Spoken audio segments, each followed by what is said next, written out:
Oke, baik teman-teman, saya teruskan ya. Mohon maaf, ini tadi wah tiba-tiba habis paketnya. Baik, mohon maaf saya teruskan. Ini akan saya rekam dan nanti akan saya share di YouTube untuk videonya ya. Jadi teman-teman tidak ketinggalan untuk materinya ya. Ini saya teruskan sebentar, mungkin setengah jam selesai ya.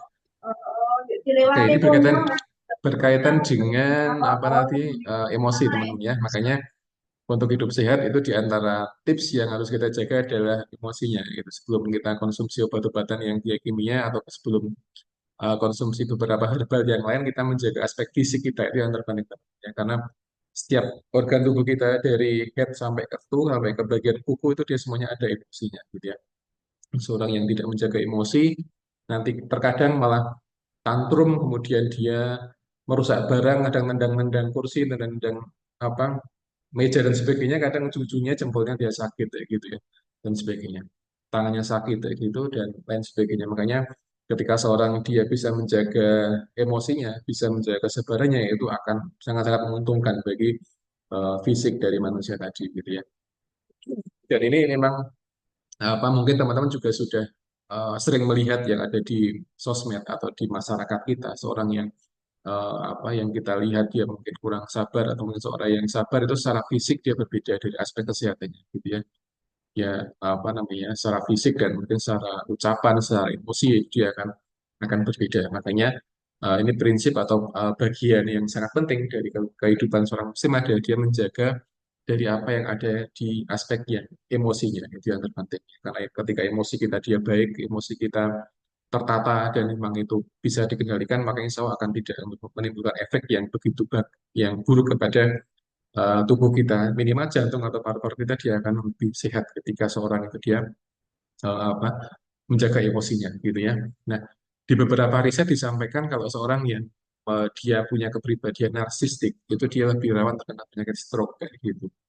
Narsistik itu kepribadian yang dia tidak stabil emosinya, dia mudah berpikiran negatif, dia mudah depresi, dia mudah ansietas kayak gitu.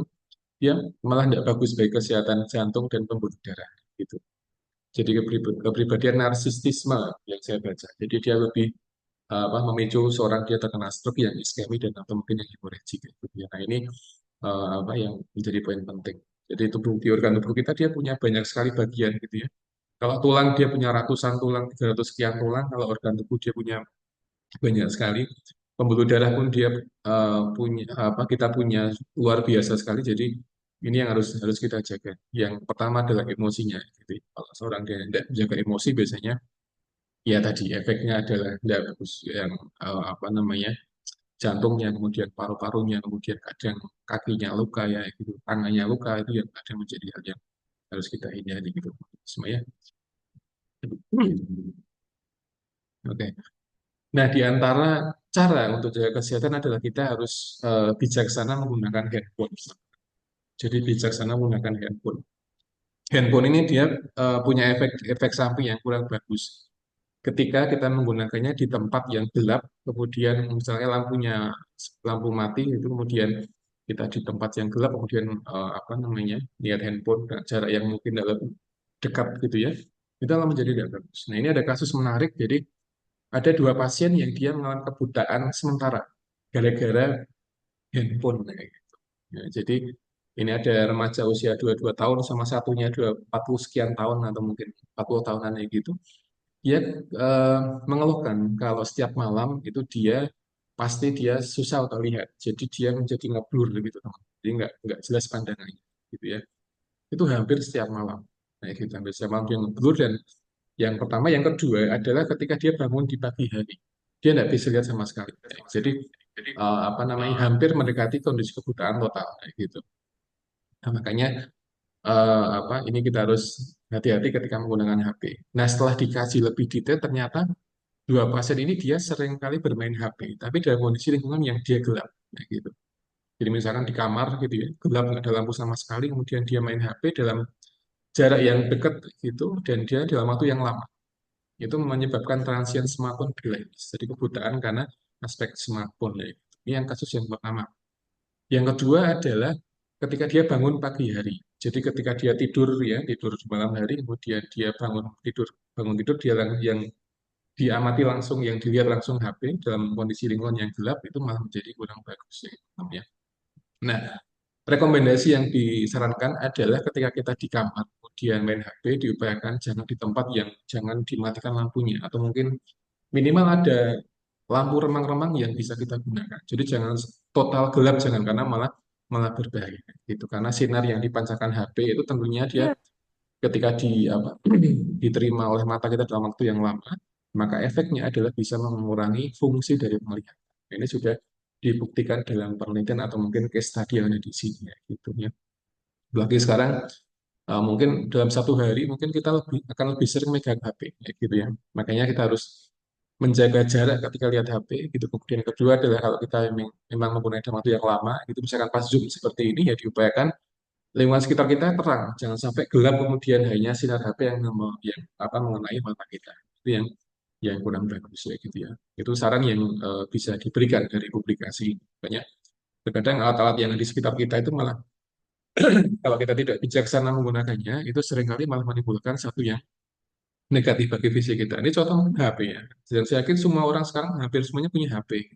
Punya HP, tapi tadi ya, yang jadi problem sekarang adalah bagaimana kita menggunakannya, bijaksananya nih, gitu ya.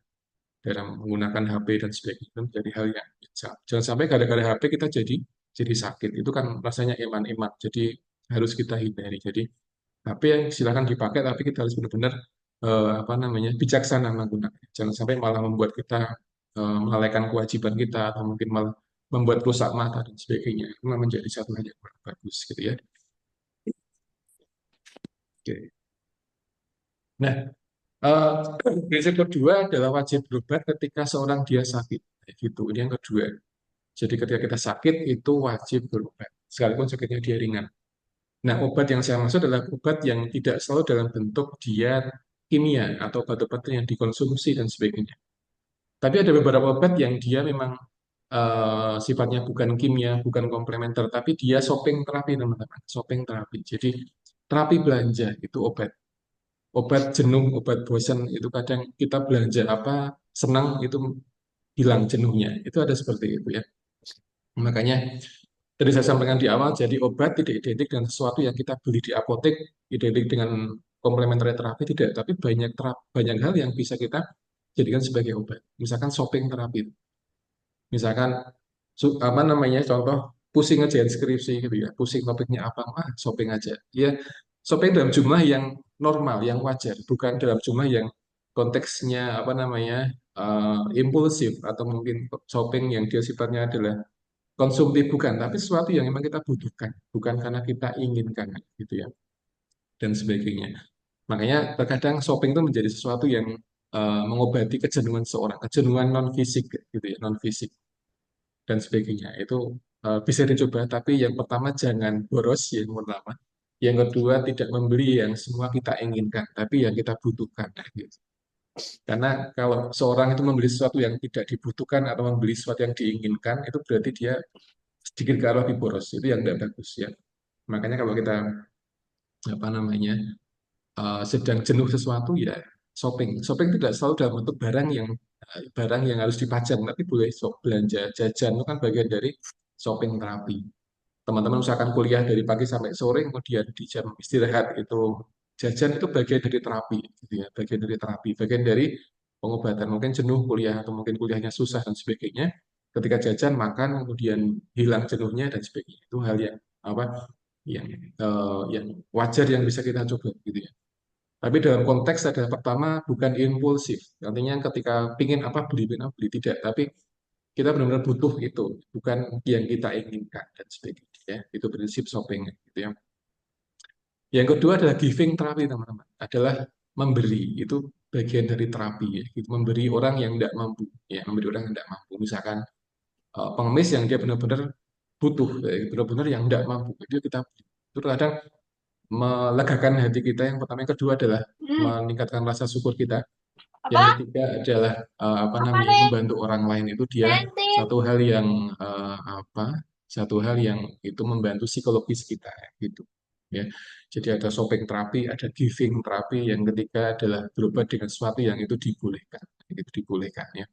Kalau zaman dulu itu ketika seorang itu dia luka ya, wound care luka perang itu, maka diobati menggunakan besi panas teman-teman. Besi itu dipanaskan kemudian ditempelkan di tegumen, kayak gitu ya. Kemudian dia bisa menghentikan perdarahan, bleedingnya berhenti, kemudian dibalut kayak gitu. Tapi sekarang sudah tidak diperbolehkan ya menggunakan besi panas dan sebagainya gitu ya. Besi yang dibakar di api kemudian ditempelkan di tegumen itu enggak, karena dia lebih cenderung merusak dan sebagainya gitu ya. Nah, sekarang sudah ditinggalkan. Yang berikutnya adalah barangkali pengobatan dengan metode apa alternatif tapi yang dia dilarang oleh agama, misalkan praktikat dukun gitu ya. Diberikan obat-obatan, diberikan jimat itu ya tidak boleh ya. Jadi seorang muslim dia tidak diperbolehkan menggunakan menggunakan jimat. Misalkan apa namanya? Sakit kemudian dia diberikan jimat kemudian sembuh itu, maka itu yang sesuatu yang tidak diperbolehkan dalam sehingga eh, baiknya atau disarankan itu ditinggalkan gitu teman ya.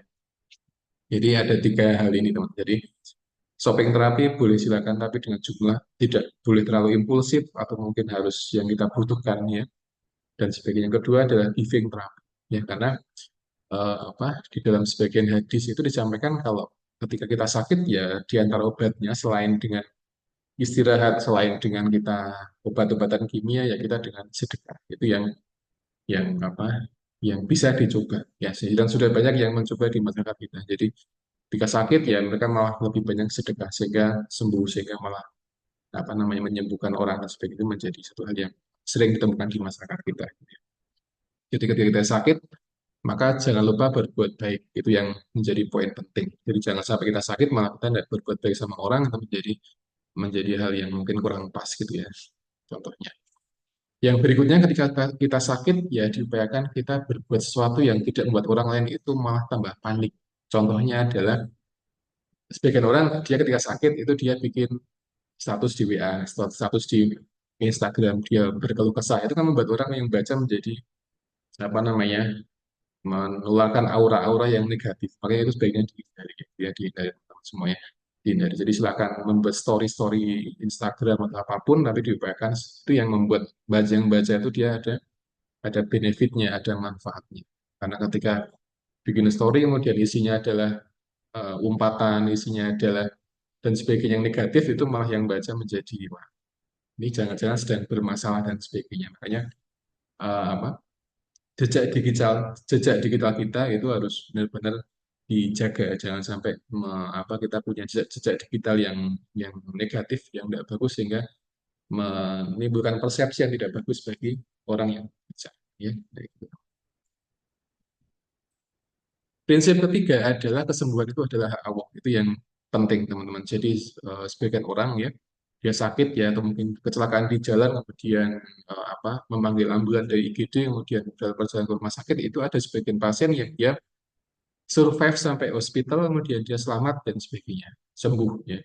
Ada sebagian yang ketika dia dibawa ke rumah sakit itu dia meninggal di tengah jalan. Ada yang tipe seperti itu karena mungkin sudah hipoksia atau mungkin dia sudah bleeding yang cukup lumayan sehingga susah ditolong gitu ya.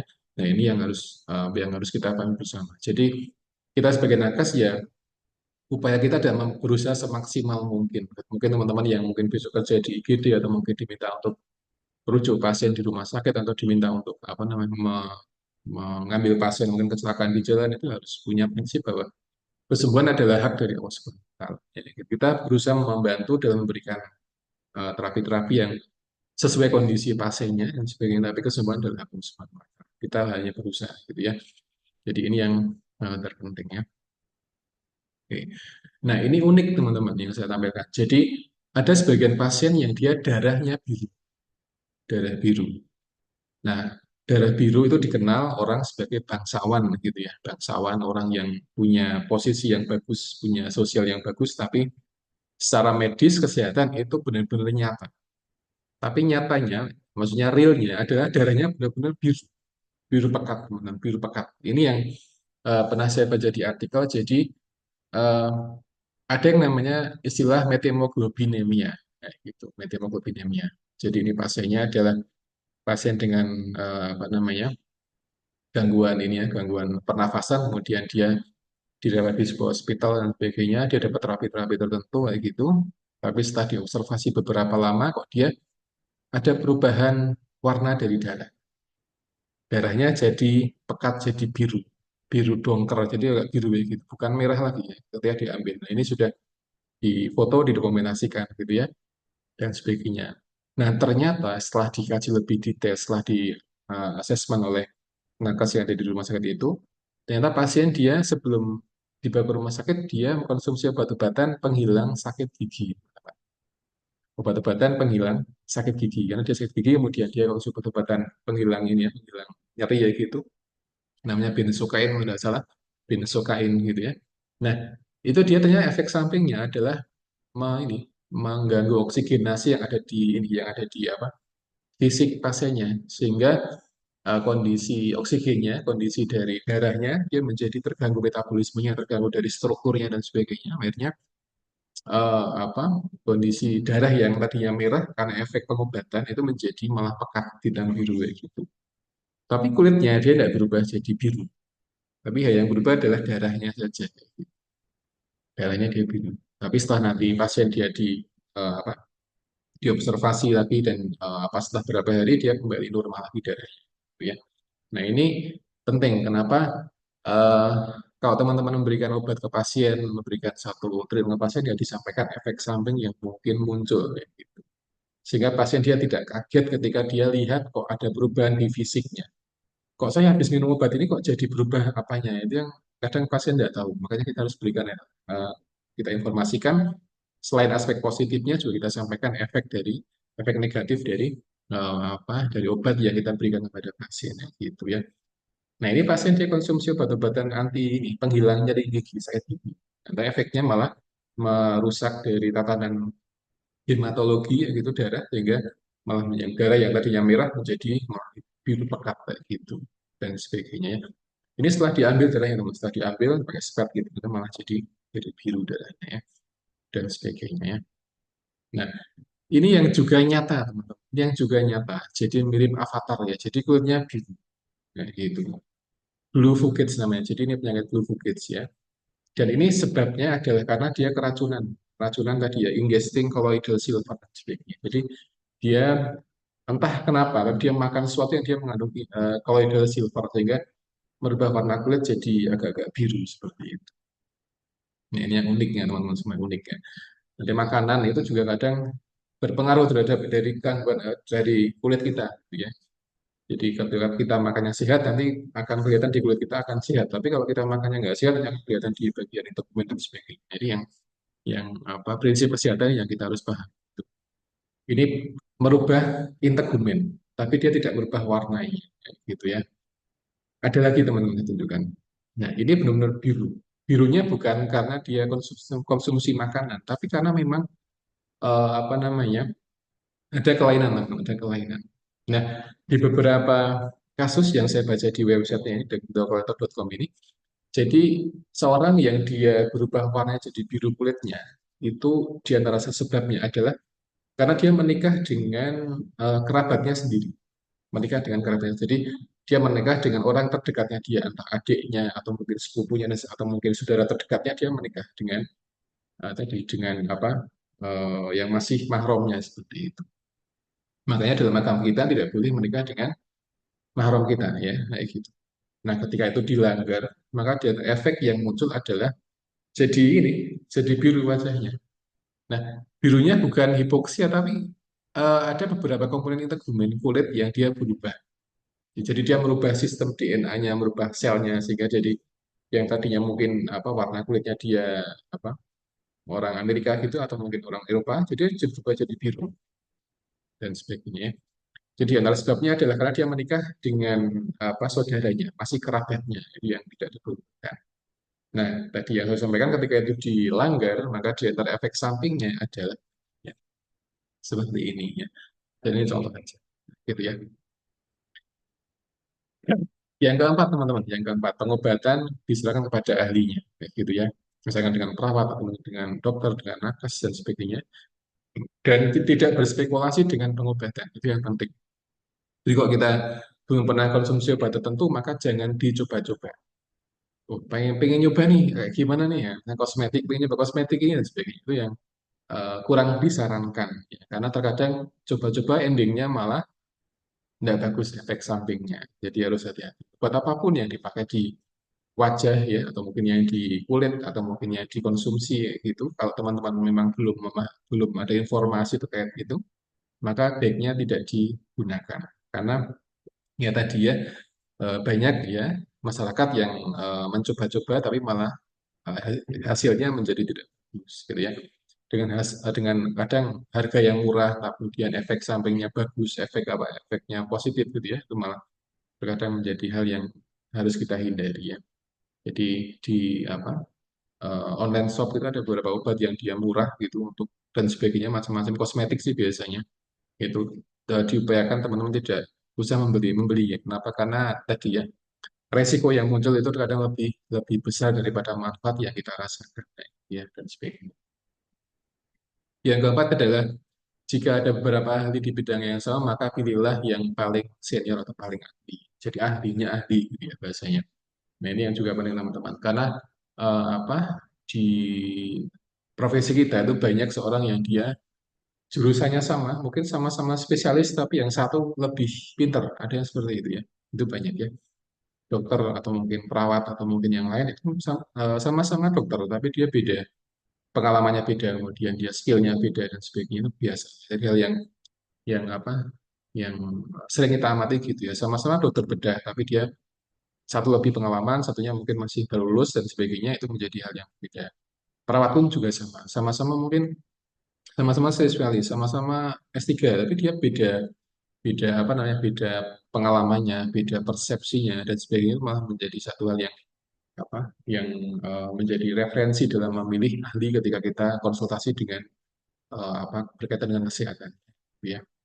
Kayaknya beberapa dokter itu pasien ya, maksud saya itu ada yang lebih condong ke dokter yang ini, ada yang condong ke dokter yang itu, atau mungkin perawat yang dan sebagainya. Jadi eh, sama-sama profesinya, tapi dia kadang punya keahlian yang beda, punya satu apa pengalaman yang beda, kadang lebih pintar dan sebagainya. Itu hal yang apa, harus kita ketahui bersama ketika kita berbuat kepada ahlinya gitu ya. Nah, gitu. Yang kelima adalah pengobatan tidak boleh menggunakan yang atau tidak boleh menimbulkan bahaya. Jadi ketika kita berobat ya diupayakan itu ada dasar penelitiannya ya, ada risetnya, ada apa penelitian-penelitian yang digunakan ya. Nah, terkadang obat dia pasti ada efek sampingnya. Dan obat kurang berfungsi ketika tidak sesuai dengan aturan pakai ya. Yang sudah saya sampaikan di awal. Jadi intinya kalau kita berobat ya paling tidak kita ada sudah membaca penelitiannya. Jadi sudah ada risetnya, sudah digunakan ke banyak orang dan sembuh, itu yang bisa kita sampaikan kepada masyarakat gitu ya. Nah, beberapa obat-obatan herbal gitu, itu kadang risetnya masih tidak belum banyak risetnya. Yang kedua, terkadang ada, tapi masih sebatas riset yang menggunakan mencit atau hewan. Sehingga itu yang harus kita hati-hati ketika menggunakan herbal. Nah, gitu. Nah, contoh mungkin yang apa, yang ada di masyarakat kita. Jadi kelapa teman kelapa tua itu diyakini bisa mengobati penyakit jantung. Kelapa tua ya, jadi kelapa gitu, kelapa biasa, kupas, tapi yang tua, yang tebal kulitnya, itu dimakan itu dia bisa mengatasi penyakit jantung gitu ya. Tapi risetnya itu masih belum begitu banyak. Itu hanya pengalaman-pengalaman sebagian orang yang konsumsi apa kelapa, kemudian eh, jantungnya dia kondisinya mending, tapi itu masih belum banyak risetnya. Makanya orang dengan sakit jantung tetap terapi utamanya ada dengan terapi tadi ya, obat-obatan kimia dan sebagainya. Jadi kelapa itu dia hanya sebagai secondary terapi, terapi tambahan yang itu memang apa dibutuhkan, atau kalau pasiennya mau ya silakan, kalau tidak ya itu bukan sebuah kewajiban untuk mengkonsumsi kelapa tua dan sebagainya. Itu yang contoh mungkin yang ada di masyarakat kita. Nah, jadi banyak herbal, banyak terapi komplementer yang itu belum banyak risetnya, belum banyak penelitiannya, sehingga kita belum berani memberikan satu advice atau mungkin saran kepada orang lain untuk menggunakan terapi-terapi kayak gitu ya. Ini contohnya ya. Nah, ini mungkin efek samping dari obat teman-teman. Jadi urinnya jadi hijau. Jadi green urin judulnya. Jadi ya hijau urinnya ya. Tadi ada urin yang ungu ya. Kalau urin yang kuning sudah biasa sering kita lihat. Urin ungu mungkin apa namanya, jarang ya. Urin hijau lebih jarang lagi. Jadi urinnya dia warnanya hijau. Hijaunya hijau bening seperti itu, dan itu efek samping dari obat juga. suplemen dari obat ya. Jadi apa pasien dia konsumsi obat yang namanya provolol kalau tidak salah, provolol ya. Jadi dia obat-obatan yang memang dia difungsikan untuk apa untuk anestesi gitu ya, untuk mensupport terapi anestesi dan ternyata efek samping yang dirasakan pasien yang diamati adalah jadi hijau urinnya. Jadi dia berubah jadi hijau baik. Nah, tapi ketika pasien dia menghentikan pengobatan medikasinya, maka dia akan apa namanya efek samping yang muncul adalah tadi ya, dia akan berkurang dan hilang dan sebagainya. Jadi itu yang muncul di apa green urine gitu ya. Yang berikutnya adalah tato. Tato mungkin teman-teman sering lihat orang tato gitu ya, tapi tato itu sebenarnya dia satu hal yang itu apa namanya sebagian orang yang senang tato mungkin efek estetiknya bagus ya ada taunya ada gambarnya seperti tapi yang ditemukan di referensi adalah tato dia punya efek yang tidak bagus di integumen. Jadi salah satunya ada alergi itu, alergi dari apa eh, tinta tato yang masuk ke integumen. Nah, ini contohnya gitu. Jadi bengkak semua tangannya, bengkak. Jadi apa rusak kulitnya karena tato tadi ya. Nah, zaman sekarang banyak orang yang ditato bahkan sampai matanya dia ditato sampai apa hitam gitu ya. Itu juga tidak bagus bagi kesehatan. Ada saya pernah lihat di YouTube itu jadi semua semua fisiknya dia ditato. Jadi dari wajah sampai tangan dia full tato semua. Nah, itu yang apa namanya? Yang kurang bagus untuk kesehatan, terutama kesehatan di integumen. Karena tato ketika dia sudah masuk di integumen itu menghilangkannya itu sangat-sangat susah. Dengan laser tetap itu akan ada bekasnya dan sebagainya gitu ya. Jadi makanya ketika seorang yang ingin ditato itu dia harus benar-benar berpikir panjang ini efek sampingnya kira-kira apa. Karena dia memasukkan sesuatu yang apa namanya akan masuk di integumen dan dia bisa mengganggu metabolisme di integumen tadi ya gitu ya. Makanya harus sebisa mungkin dihindari apalagi kita sebagai seorang muslim itu tidak boleh ditato gitu ya. Ini di tangan, belum lagi di bagian lain yang itu sensitif dengan tinta gitu kan. Ketika masuk di integumen itu akan susah untuk dihilang gitu ya. Kalaupun akan dihilangkan itu pasti akan ada bekasnya. Yang apa pernah saya lihat itu beberapa dia memang ada bekasnya sehingga ya kalau diamati jadi nggak bagus tangannya. Jadi tangan yang bersih ditato kemudian dia berubah pikiran dihilangkan tatonya itu enggak bagus ya. Nah kecuali tatonya anak-anak yang di apa bonus jajan itu yang ditempel di kulit kemudian digosok kemudian itu enggak masalah ya karena kena air juga akan hilang itu buat main-main mungkin masih enggak masalah tapi kalau tato yang pakai tinta yang model kayak gini ya apa itu efek selain dari perspektif agama yang tidak membolehkan efek dari integumen juga apa namanya sangat-sangat mengganggu. Ya kalau di tangan, kalau di leher, di wajah, kalau dia bengkak gini kan mah jadi akan jadi masalah gitu ya. Belum gatalnya, belum nanti kalau ada apa, ada gula yang bisa pecah, ada cairannya itu kan menjadi satu hal yang problem ketika dia ditato.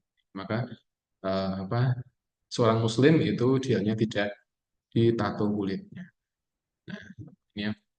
Nah berikutnya ini ada kasus unik yang namanya CAD. CAD itu adalah Cold agglutinin disease. Ini adalah seorang yang dia mengalami anemia ketika dia tinggal di tempat yang dingin. Kayak gitu. Jadi seorang itu ketika dia tempat tinggal yang dingin, tinggal di lokasi yang dingin itu dia anemia. Ya. Tapi ketika dia dipindah di lokasi yang hangat, lokasi yang suhu panas kayak gitu ya, dia baik-baik aja. Nah ini namanya adalah CAD. Jadi Cold agglutinin disease ini penyakit autoimun yang dia hemolitik anemia. Jadi menghancurkan sel darah merah. Jadi ketika dia tinggal di suhu dingin, ketika dia naik gunung gitu, dia anemia. Anemia dan pucat dan efek samping anemia adalah seorang dia susah susah bernafas karena paru-paru kita butuh oksigen, sementara oksigennya dia tidak ada atau hancur gitu ya, atau hilang. Rusak karena autoimun. Sehingga dia harus tinggal harus ada di tempat yang hangat atau minimal tempat yang dia suhunya tidak dingin atau suhu yang ekstrim itu tidak gitu. Nah, seorang dengan kondisi ini, kalau emang dia punya rumah di tempat yang dingin, maka sarannya adalah pindah rumah, sarannya. Karena kalau enggak, nanti dia akan terus-terusan anemia. Dia apa? Anemia dibawa ke rumah sakit, ditransfusi gitu ya. Nanti pulang ke rumah dia kambuh lagi, kemudian transfusi lagi dia kambuh. Jadi ya model kayak gitu. Nah ini harus apa dihindari. Nah, makanya seorang yang dia mengalami kondisi ini, di antara solusinya adalah dia tidak boleh ada di tempat yang dingin. AC misalkan dia harus hindari. masih dengan suhu yang ekstrim maksud saya ya, bukan suhu-suhu AC yang masih dinginnya bukan dingin ekstrim, masih tidak masalah. Tapi ketika dinginnya ekstrim, maka apa akan mengganggu dan dia bikin anemia. Itu namanya adalah CAD atau cold agglutinin disease. Jadi seorang dia kena anemia atau dia menderita anemia tapi dalam kondisi yang perubahan situasi, perubahan lingkungan yang itu benar-benar ekstrimnya. Jadi dingin banget itu dia tidak boleh. Dia tinggal di kutub utara tidak boleh. Tinggal di pegunungan itu tidak boleh karena dia bakal kena anemia dan resikonya juga akan lumayan dan sebagainya. Gitu, semua. Kesimpulannya terakhir ini kewajiban apa prinsip dasar pengobatan Islam adalah kewajiban menjaga kesehatan, kemudian wajib berobat, kemudian otoritas penyembuhan hanya Allah gitu ya. Yang keempat pengobatan didasarkan pada keahlian, jadi tidak boleh mencoba-coba, tidak boleh apa namanya trial sesuatu yang membahayakan, tidak boleh. Yang kelima pengobatan tidak boleh menimbulkan bahaya. Jadi ini lima prinsip dasar pengobatan dalam Islam. Jadi apa ini yang harus kita tanamkan kepada diri kita dan juga apa masyarakat ya kalau memang mereka bertanya dan kita memberikan edukasi gitu ya. Nah ini terakhir mungkin teman-teman ya. Nah bulan apa ini Juni ya Juni ya. Saya melihat di berita kayak gitu. Jadi sebagian negara di Kongo itu mereka anak-anaknya mengkonsumsi larva, larva. Nah larva itu di negara mereka itu menjadi asupan protein pengganti daging gitu. Karena di sana apa kekurangan gizi. Jadi mau makan tuh susah dulu. Mau nyari makan yang bergizi dia susah sehingga solusinya mereka makan apa adanya. Nah, jadi makan apa larva ini yang harus kita syukuri saat ini ya. Mungkin tadi pagi kita makan apa, makan sudah komplit ya menunya ada nasi macam-macam itu komplit. Tapi di negara lain itu larva sesuatu yang mungkin kita jijik lihatnya itu dimakan. Nah, ini yang apa kita harus mensyukuri apa yang kita makan hari ini, nanti siang dan nanti malam dan seterusnya itu kita harus mensyukuri itu karena banyak di tempat lain itu mereka susah nyari makan sehingga hal-hal yang tidak lazim itu dia dikonsumsi ya karena demi untuk fisiknya biar terjaga tidak kekurangan gizi dan sebagainya gitu ya jadi larvanya kayak gini teman-teman jadi gede-gede saat jempol-jempol kayak gitu dia dimakan nah, gitu ya dan memang dia dibiarkan di sana di apa dibudidayakan karena memang susah kondisi di sana sehingga ada penelitian kemudian dia dikembangkan larva untuk sebagai sumber protein pengganti daging gitu ya. Nah itu kalau di Magelang ada yang gini ya orang nggak bakal mau makan gitu ya. Tapi alhamdulillah di Magelang kita nggak susah nyari makan ya di depan kampus banyak makanan jadi kita nggak susah nyari makan. Jadinya kondisi di sini jauh lebih baik kayak gitu daripada kondisi-kondisi yang ada di negara lain contohnya di Kongo. Makanya apa harus mensyukuri apa yang kita makan gitu. Yang kedua adalah jangan membuang makanan diupayakan. Kalau kita makan diupayakan dihabiskan ya. Dihabiskan kalau emang kita jajan di prasmanan ya kita ngambilnya cukup secukupnya aja, dihabiskan habis dan apa jangan membuang makanan kecuali memang ya tidak bisa dimakan. Misalkan tulang, duri atau mungkin cabai itu nggak bisa dimakan ya. Enggak boleh. Tapi kalau memang itu masih bisa dimakan kayak nasi atau mungkin yang lain ya silakan. Tapi diupayakan kita tidak buang-buang makanan karena itu satu hal yang apa namanya yang eman-eman ya.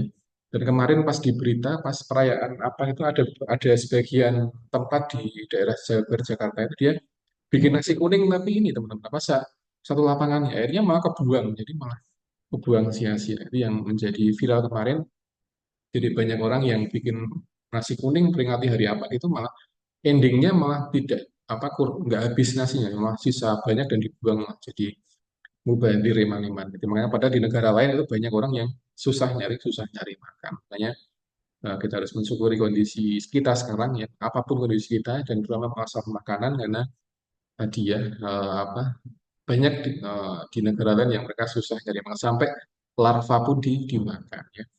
Lain halnya kalau mungkin teman-teman makan apa belalang ya yang mungkin di sebagian tempat di Gunung Kidul mereka banyak yang jual belalang goreng kayak gitu ya mungkin tidak masalah sih karena kan sebagai bentuk apa apa inovasi dalam cemilan jadi bikin apa walang goreng dan sebagainya walang goreng dan apa kita menjadi pengen nyoba dan sebagainya tapi itu selera ya selera dan kita apa boleh makan boleh tidak makan silakan karena itu opsional bagi kita ya dan sebagainya itu mungkin teman-teman yang dapat saya sampaikan mohon maaf tadi ada dua sesi karena saya tadi malam saya sudah bikin Zoom atau kemarin bikin Zoom tapi ternyata paketnya habis dan ini apa, harus teman-teman harus 2 kali masuk Zoom gitu ya. Dan semoga ini materi saya bisa dipahami bersama.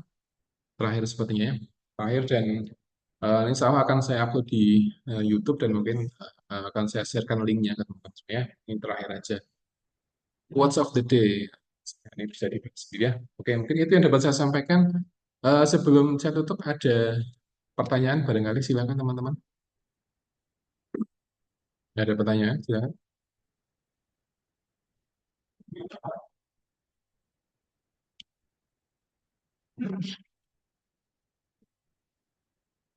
Ada pertanyaan?